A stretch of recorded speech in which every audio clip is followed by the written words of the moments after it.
Greetings and welcome to Matrix Unlocked presentation 37. It's amazing what is happening at the moment.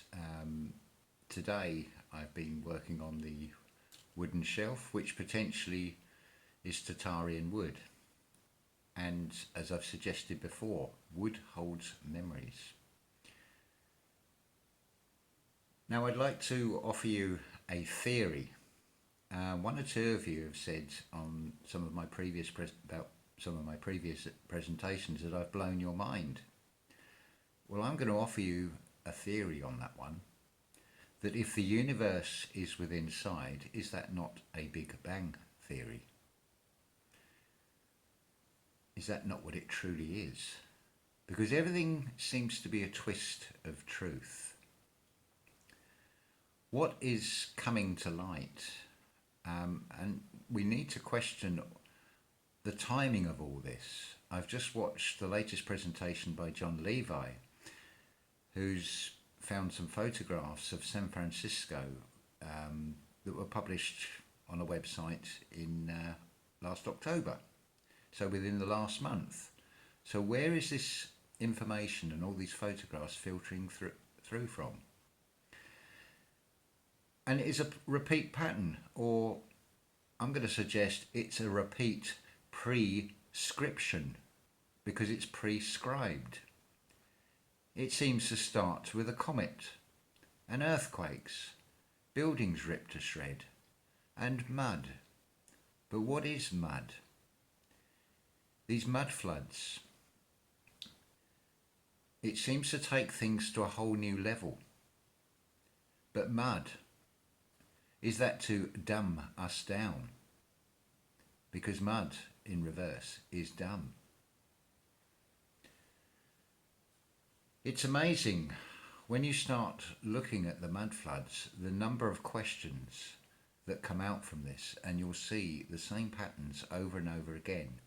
Windows that are below street level, doors with steps. Now, one thing I will suggest with this is pay particular attention to the trees and the foliage. Look at the old photographs that come to light, compare them with the present day and more recent photos, because trees are a wonderful way of dating things. We know the ages of trees today. So if you can identify the tree, you can at least gauge a rough idea of when the mud floods happened in a specific area. And I would encourage all of you to look at your local area, look at the way the land lies, because that is what we are given. We're given a lie about history. And from all this information that is coming out, regardless of whether they were real or not, that saying attributed to Napoleon about history is an agreed lie, well, his story, who does it refer to? Because it certainly doesn't seem to refer to us. And then you have to consider as well, with these mud floods, if they are digging out and taking part of the ground level back, what are they doing with the surplus mud? Would it be suitable, for example, to be turned into clay bricks, to be fired and turned into bricks? Because that has also been demonstrated. I think it was on UAP channel. I'm going to go through the history of the things I've watched on YouTube, and I will put links to all of these because they are all worth watching. There are so many channels that are mentioning Tataria, to mentioning mud floods and things. But I would also look towards nature for the answers to this. Look to the trees. Those of you that are coming to this from the more spiritual aspect will probably be more in tune with the trees and be able to extract the memories, or this spiritual upload from the timber may even come to you. Together we can work together, and we can put all this together, because I don't think we need to look that much further for any of the answers. I think between us collectively we already have them. It's a collective consciousness that is at work. I've noticed also between myself and many other channels how we have these synchronized thoughts. One thing I'd thought of and I hadn't actually mentioned, and it does seem to fit in with the nature of the beast. These world fairs and exhibitions do seem to suggest that it is very much like a hunter displaying the trophies for everybody to see before they are squirreled away and never to be seen again. Because some of these things that are shown in these world fairs, not to mention the vast areas that these exhibitions took and the very permanent look of the structures that are then torn down afterwards, you have to start really questioning things. Now, I don't think the true purpose of these buildings is that well hidden. I think the clues are in the names. Take, for example, the high street banks. Locally, I have looked and just wandered into the banks, and I've looked around at the architecture, and it has all this Greco-Roman style about it. It has the Phoenician overlays in plaster casts all around the walls. I would also suggest that you listen to Matt on Quantum of Consciousness. He showed how he has built and cast a concrete step, and to be fair, I don't think I could have done any better than that. And as he rightly says, we're using modern technology, laser sights, to get a perfectly horizontal surface. But they didn't have such technology in the 1900s when these things were supposed to be built, particularly in the United States. Everybody seems to forget about this so-called Civil War, and then how quick, within 10 or 20 years, these buildings are springing up and perfectly laid out grid cities, which does not fit the narrative with a lot of them that they are gold rush towns, and they would be very haphazard, starting off as tents and then slightly more permanent structures. But you'd expect to see very temporary wooden shacks rather than these Greco-Roman style buildings. Similar with the aqueducts as well. If you look at the so-called Roman aqueducts and you compare them to railway viaducts, there is a common building construction in all of those as well. So there's a lot of questions there that really do need to be looked at and re-examined, and using what is common sense. Common perhaps because it is between all of us, this collective consciousness at work. Something else I noticed just before making this video, the way my hair is going again. It's almost, I've also got this Medusa snakes thing going on with my hair. So I wonder about that. I jokingly said about being Mr. Medusa on a previous one of the live presentations, but what are these ancient depictions of these mythological beings really showing? I think Martin Leaker is on the right track, that we're dealing with a technology, an electric charge, plasma discharge, and they're being stylized and shown to us in a slightly less literal format. But who's to say that some of these things don't exist? One of the other questions that comes to my mind with these ancient structures, when you look at the cathedrals and the churches and these massive archways, and also with a lot of the buildings, these massive doorways, I'm going to suggest that humans, or what we consider to be human, are no different from dogs. When you consider, at the one end of the scale, you have something like the Chihuahua, and then you have the St. Bernard. They're all classed as dogs, but look at the difference in size of them. So could it be that humanity of different sizes, I would consider that the present day humans of around 6 foot are the middle size, and there are so many legends of little people that I don't think that is a stretch of the imagination to consider that these were very real at one time. Whether they still exist or whether they're very good at hiding, they're more in touch with nature, they could even be interdimensional. Again, look at the 19th century photos, and there are rather a lot of them, and also the newspaper reports of skeletons of giants of 8, 9 foot, 12 foot, 15 foot and upwards. And does seem to be humans of three different sizes that possibly were living concurrently, and I would suggest were not possibly even at war with each other, that may have even got on and worked along side by side. The buildings seem to show this. We have lost a lot of our history, and I think this comes back to this word, a point of reference. With our history being denied from us and being changed, we have no point of reference, but I've suggested we're looking at 500 years. But there are also other resets. 1812 seems to be a very significant year.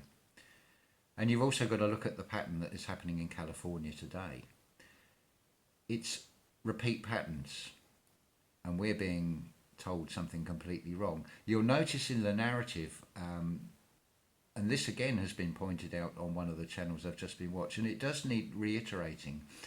When you start looking on Wiki, for example, at a particular building, they will have no idea of when the thing was built.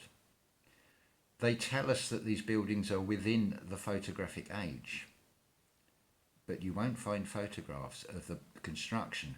You may occasionally find photographs of scaffolding, but if you look closely at the buildings, they do not look brand new. They look as if they're just being cleaned up. They are whitewashing history, quite literally, you could say. So there's a lot to consider. There is a lot of questions that come out from all of this, not least this slow trickle of new photographs that are coming on the internet.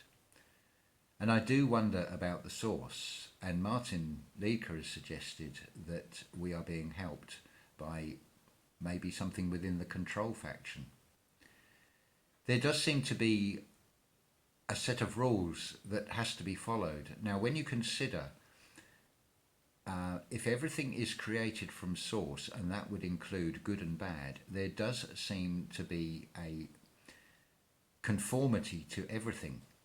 The information is released to us in such a way that is the nature of the beast that we're up against, which is deception. So it will always be truth and half-truth. There is a lot of speculation about a lot of these channels, whether they're controlled opposition or whether they are genuine. This is where your own discernment will come into this. Because even if they are controlled opposition, there will be an element of truth, because you cannot have a lie without truth anyway. So I would not dismiss any channel and write anything off, because it will still always have an element of truth in it that is worth looking at. Just let them carry on, because it's like a narcissist. It will appear to be something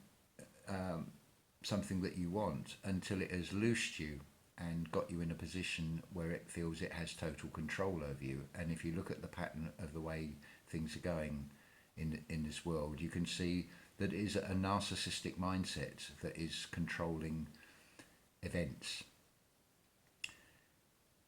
But at the same hand, there is a growing awakening going on, and more people are seeing things. There are more and more synchronized thoughts between us, and it is just growing, and it is snowballing. And the truth will win out in the end. It always does. Because a lie always needs continuously feeding. So don't worry about which channels are genuine and which ones are controlled opposition, because there will always be an element of truth.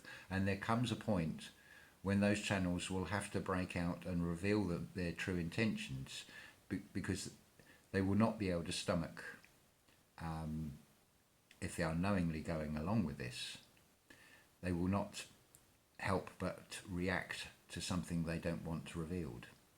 But I would suggest that there is a control system, and it is working in so many ways, just like the way we get information come to us through songs, through words in books. There is a subconscious remote writing going on. I mean, look at the winged messenger. That's Mercury. Now, what about Freddie? Is this the world that we created? Is a song I would suggest you pay very very close attention to the lyrics. John Lennon's Imagine is another one, very much worth listening to. I'm going to make a little prediction here that somewhere in the comments in response to this video, one of you will have had one of those songs or something that I've already mentioned has come into your head before you've even seen any of the other videos that I'm going to put in the description. It happened to me the other day. I made a video called I Am What I Am, and then I found somebody who subscribes to my channel and I watched their things, and then I found they had uploaded a video called I Am Who I Am. So if that is not a synchronized thought, I don't know what is. Anyway, I thought I won't do a live broadcast, I'll do a pre-recorded version here, because this is just a general sort of churning over in the mind of thoughts. Because it is, shall we say, a deluge of information that is coming to us, and we don't want to sink in the mud and be dumb. We need to rise above it. Anyway, I wish you all a wonderful day, and I will say ta-ta for now. Do please leave comments in the description. Also, if you have seen anything to do with this whole mud floods topic, and by extension Tataria, and even no trees, because you cannot take these things in isolation, do put the links in the description. One thing I will say about the trees as well, look at these maces that ties in with this no trees on flat earth theory, that they are giant tree stumps. When you look at some of these mountains and some of these tree stumps, how they are looked to, and they always seem to have a story attached to them, and there's some mythical past associated with some titan or some deity, and I think there is definitely something in that. Think also of cypress. It could well be the stump of a huge cypress tree. You've only got to look at the Jordan flag. It has a tree on its flag, and that is exactly what it would have looked out at. And we're talking a tree of 10 miles in height. I would not rule that out as being just a crazy idea. There definitely seems to be something in this. I would also suggest that, of course, it's going to be made as difficult as possible, because scientific equipment is always expensive to hire, let alone to buy. But I'm pretty certain if you were to go and explore below these giant tree stumps, they will obviously have roots which may well be calcified or petrified and turned into rock, and you have perfect rock formation tree roots below ground. I can't verify this, I don't have the equipment, but I'm going to put that thought out there as a sort of closing thought. So again, I wish you all a wonderful day, and ta-ta for now.